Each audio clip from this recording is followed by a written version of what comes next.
Good afternoon guys, कस्तो हुनुहुन्छ? आशा गर्छु सबैजना सन्चै हुन्छ भनेर। म चाहिँ अहिले छोरालाई पनि स्कुलबाट लिएर आएँ र मेरो अलिकति काम थियो, दिव्यांशकै काम थियो अब छोराकै, किनभने यसको एडमिसन गर्न छ स्कुलमा र यसका जेरेक्सहरू गर्न थिए, त्यही भएर म यसलाई लिन पनि आएँ र जेरेक्सहरू पनि गर्न छ, फोटो पनि उठाउन थियो यसको र सबै त काम हुन्छ भनेर एकैचोटि म कि अब 10 के केटाकेटी लिएर कतै हिँड्नु भनेर।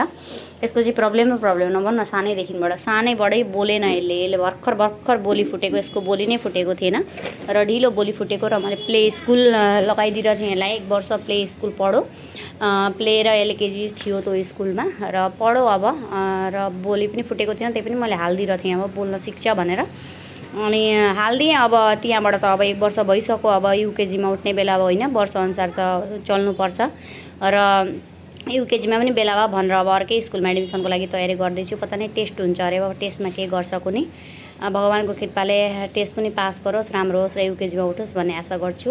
र यति नै हो भिडियो गाइस, बाई बाई।